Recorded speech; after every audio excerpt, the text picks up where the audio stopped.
So the headline for this article from Daily Mail, the UK News, says Biden says he warned Ukraine's President Zelensky during call to prepare for impact and that Russian forces could sack Kiev. Kiev. Is that Kiev? Kiev. That's I think the capital of Kiev. Ukraine. Yes, sir. Kiev. So, and by the way, Ukrainian women are fucking beautiful.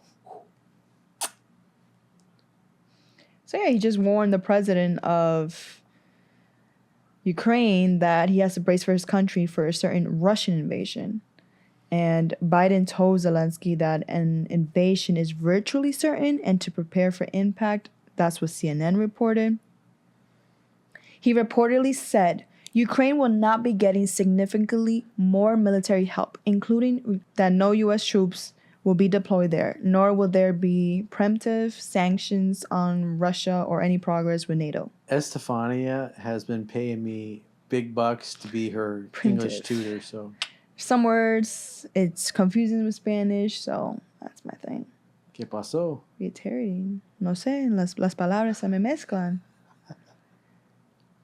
And the next bullet, the warning was not part of a White House readout provided after the call. And the spokesperson for the National Security Council, Emily Horne, called CNN's reporting not true in a tweet. That is not true. President Biden said that there is a distinct possibility that the Russians could invade Ukraine in February. He has previously said this publicly, and we have been warning about this for months. Reports of anything more or different than that are completely false, Horne wrote. So if you want to go in the article, it was tweeted. And that's it. Yeah, because this went out and then didn't... Zelensky came out and he just basically said, this is not how it happened. And I remember seeing him at a news conference. He walked in. You got this? And the translation was like that he lived there, or he was there, and so he had a better idea what was going on. So this is a tweet with Emily Horne. She responded to Alexander Markart. Well, I mean, honestly, if you're talking about war is about to happen, everybody's going to be like, oh my God, we may go to war with Russia. Oh, and then you'll get everybody focused on that. But then you got the president of Ukraine is going, hey, man, that's like not what's going on over here, dude. But politicians say things a lot of time that are for public consumption to get, because if you got everybody going, oh my God, Russia, we may fight Russia. This is everything that happens in the world that like at this level is basically the different elite of the different countries and nation states this is their uncivil brawl for power, and we're like their cannon fodder. We're the ones that fight in all their wars and stuff, and we're all stuck in the middle. So in the article, it noted that the U.S. had provided Ukraine with more than $500 million aid in the last year and is exploring additional macroeconomic support to help Ukraine's economy amidst pressure resulting from Russia's military buildup. And the U.S. State Department has said it anticipates an attack on Ukraine launched by the Kremlin in as early as mid-February. But the bottom line is the Ukrainians are going, there ain't going to be any war happening. I'm just saying that this is how politicians basically take the focus of their citizens off the really bad things that are going on and they're responsible for, and cause something that really triggers people emotionally and it elicits a fear response in them, and then they start looking at this shiny. It's like throwing a frisbee to a dog. It's like you throw a shiny frisbee and the dog goes, and as humans, that's what they do. They give us something to be afraid of. Look over here, and then we just stop paying attention to the shit that we really should be paying attention to. Yeah, the stuff going inside our own country. And so what's interesting now with Twitter and the way the news is and social media, you can follow people all over the world. And so when your politician pulls some bullshit like Joe Biden is pulling right here, Where Joe Biden is going, oh my God, it's the end of the world. And the president of Ukraine is going, hey, bro, it's really not a big deal. Were you saying something? Were you whispering over there in the peanut gallery? I just said Byron. Byron. Yeah, every time I hear Biden, it's Byron. But yeah, it's something, instead of focusing on the issues here in the country, it's going halfway around the world on something we shouldn't really be involved in. We shouldn't be involved in this. Well, the things that Biden is saying is that it sounds like he's basically telling Russia, hey, go ahead and invade and take over. It's not a big deal. We won't stop you. Which they wouldn't take it But realistically. then They would further just in get the to the river. article, what is it? We're deploying. We got 8,500 troops on standby, which I think those guys can deploy within like 24, 48 We hours. shouldn't Yes, have troops there, though. because Biden fears that his plan to deploy the 8,500 troops might be blocked by NATO, because NATO countries are the Putin ones is sitting enraged down Putin. with Macron of France and Merkel of Germany and the president of Ukraine. I was just reading an article this morning where they're all sitting at a table together. You know, Putin's on the right, and who's on the left? You got Merkel there.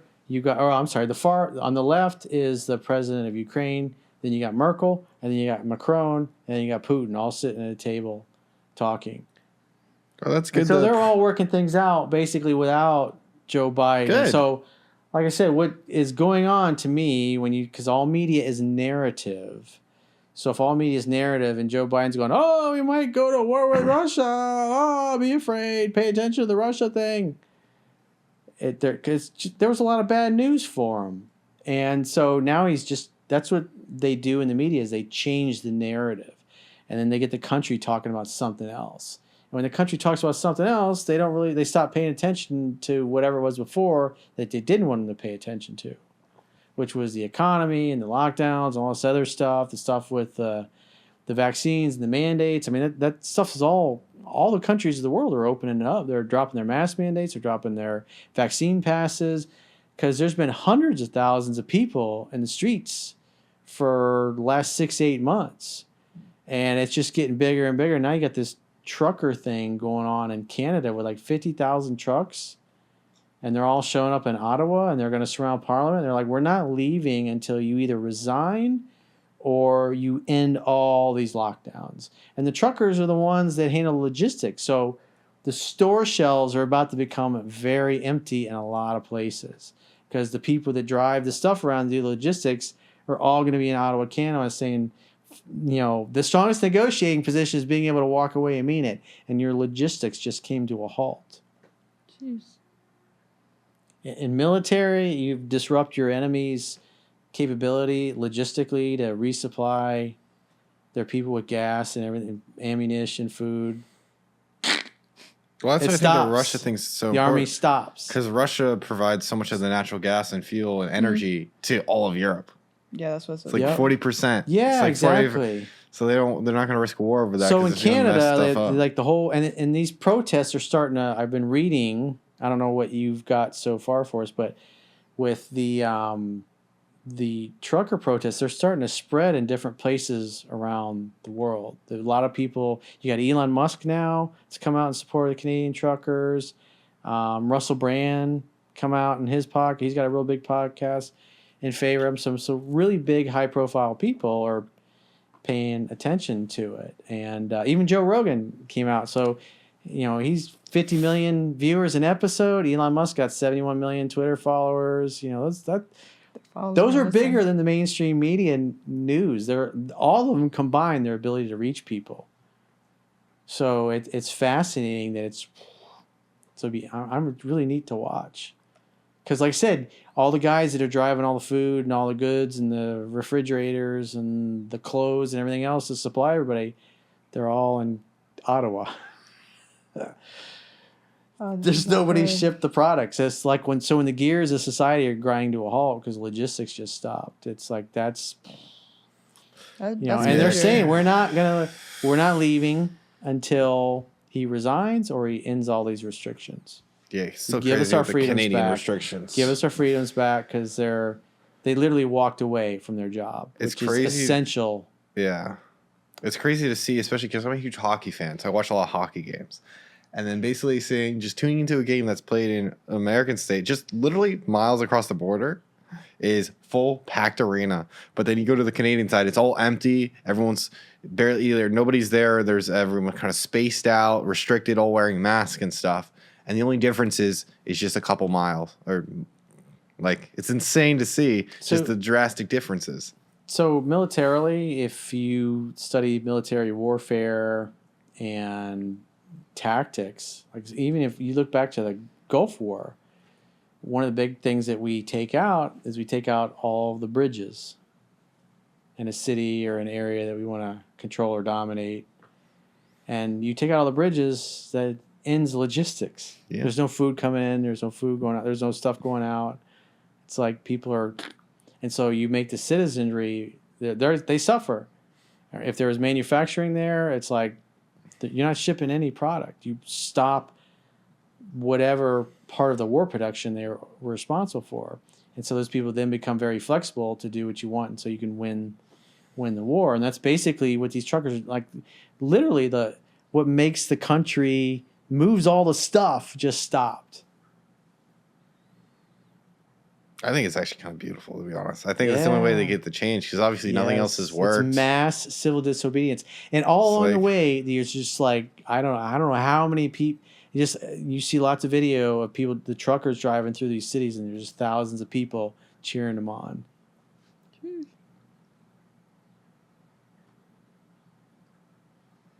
We have to see what would happen on Saturday, tomorrow. You're getting ready for me to say something. Huh? I was like, It's looking. exciting. Free men and women answer to nobody. The strongest negotiating position is being able to walk away and mean it. It's Your whole scary, logistics system just stopped. And these are our terms: resign or give us our freedoms. I think back. it also shows just how fragile our system is really built upon, because everyone has the conception, It just shows who's got the real power. Yeah, it does. Because you can set all these restrictions and stuff, but the people really have to follow through for it to actually mean In the anything. future, those will all be driven by like automated, like Tesla electric trucks, and there won't be people. But that company that's running all those things will be able to go bloop and just stop. So that'll be a concentration of a lot of power. And what's interesting, there was a piece of legislation that just passed, and it said, I think starting 2 or 3 years from now, all new vehicles have to have a digital kill switch in them, so that basically government can go boop and shut your car off and stop you. And they say, well, it's to protect people, because if the police are chasing you and you're dangerous, he can hit a button and shut your car off, and then the criminal's got to pull over, because he can't run away, he can't crash anybody. So it makes sense from that perspective, but same token, now everybody's got a kill switch in their car. And so if you don't comply digitally, the government go, bloop, and your car doesn't work. Bloop, no car for you. Bloop. Oh, you're not doing it? Oh, we're cutting your, bloop, your power goes out. Or no found water you were for exposed to Bloop. somebody with the disease. We have to can't have go you stay shopping. home. You can't go shopping. You can't buy food. You can't go to a restaurant. You can't leave your house. You can only order in things that we say and send to you. If you leave, we'll arrest you. That's pretty much what's been going on. I mean, look like Australia is like, or New Zealand, literally imprisoned in their own homes, not allowed to leave your area. That's not healthy either. Being stuck in your $5,000 home. fine for not being vaccinated. Jesus Christ. That's not even safe. Being in like trapped. We seen it. What happened with the pandemic? People are inside. Suicide rates go up. Now imagine doing New this for a couple of Zealand. years. The alibi of Doing- tyrants Doing house is arrest. the welfare of the people. New Zealand 2 years ago outlawed all AR-15 style rifles. Maybe it was 3 years ago. It was When after that the guy church went into a thing. mosque, who I Yeah. think was from Australia, and murdered all those You guys ever watch a Muslims in video mosque. when it was done? That was the excuse. The Prime Minister said, well, we don't need these assault rifles, so we'll make society safer. You got to turn them in. For I see that anything. in search engines. Yeah. If you have a hard time, we're not going to mention any names, but if you search on a search engine and you're going, I can't find what I'm looking for, go to a different search engine, like a DuckDuckGo or something, and search there, and then compare the two results. And you might be surprised of what you find. DuckDuckGo is the Helpful way. tip of the day. Yes, sir. Helpful tip. Or you might be surprised what you don't find. And what you do find on DuckDuckGo. They're not even a NATO country. They're not part of the EU. Why are they all getting involved in this? And they're mostly ethnically Russian in Ukraine, Yep. especially the areas they want to take.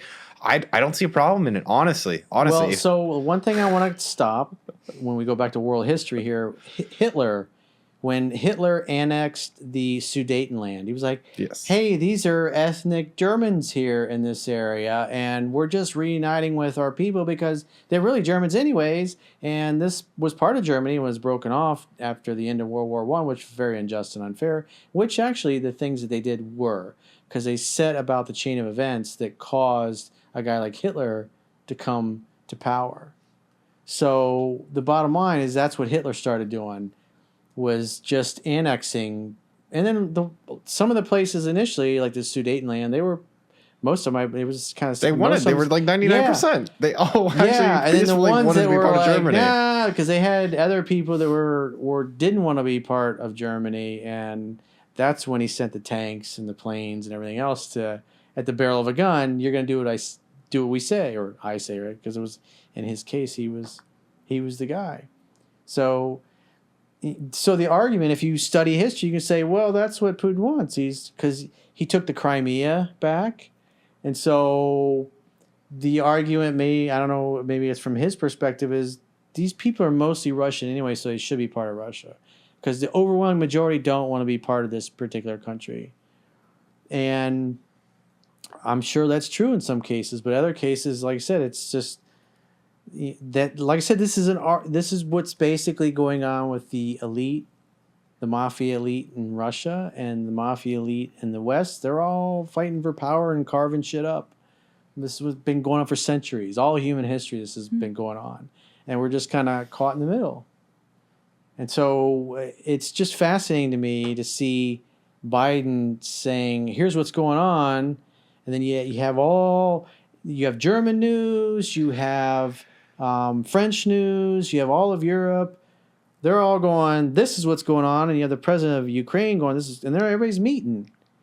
And you go, 10 years ago, 15 years ago, we really didn't have access to that because we had like cable news and the newspapers, and you had some internet websites and stuff. But the connections that are available today to connect to media there in the countries that you want to learn about, and get, over the years, learn who to trust.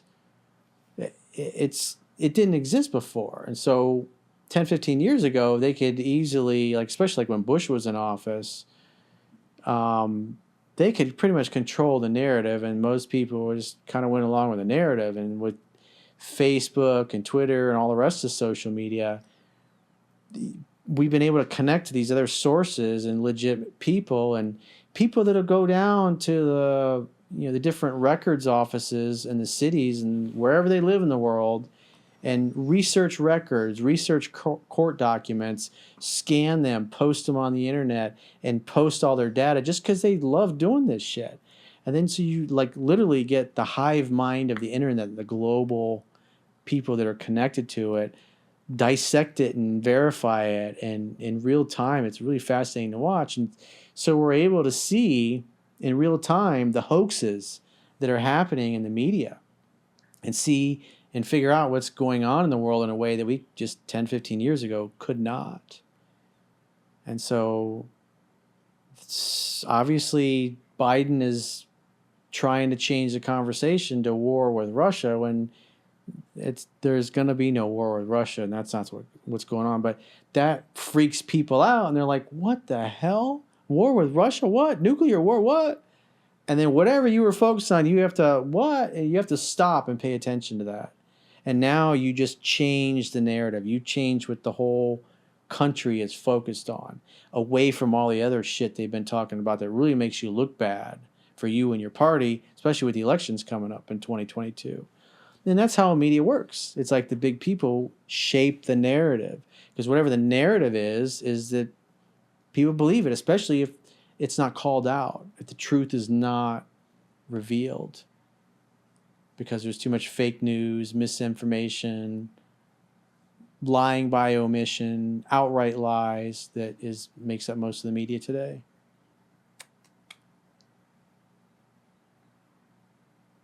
Yeah. Okay.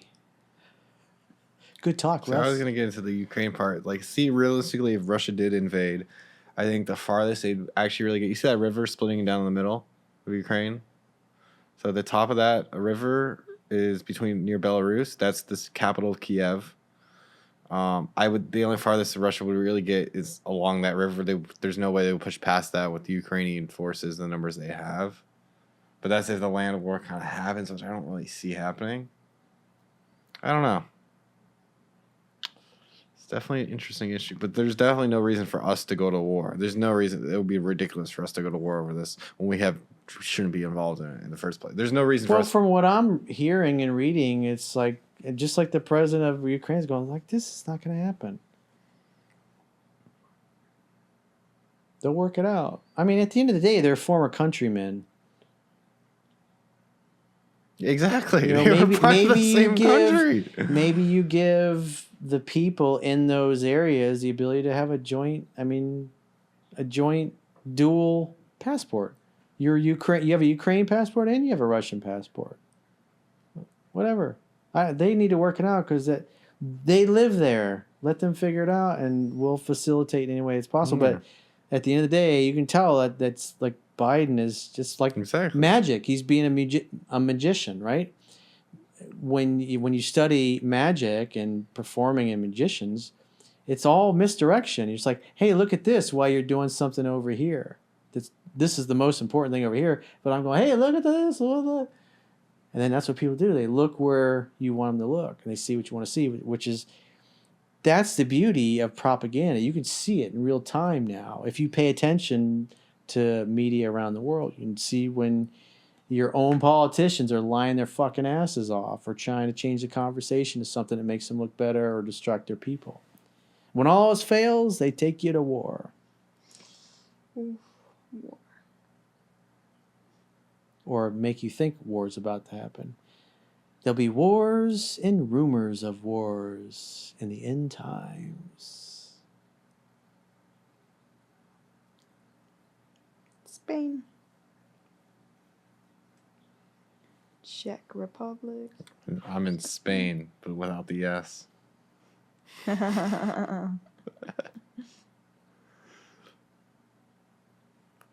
know, it's interesting. One of the guys that I studied years ago, his name is Panache Desai, and he says everything that no longer serves humanity is dissolving. So when you look at these structures and these systems like the media and their credibility is dissolving, their audience share is dissolving, they don't serve humanity because they're full of shit. And people are finding other sources and other outlets to get their information. And so things like this, you know, what's interesting is under Trump, the right got red-pilled and saw how corrupt and fucked up the government was and the people running it. And now with Biden in office, the left are getting red-pilled, going, these guys are full of shit. They don't do anything they say. They're obviously not working in our interest.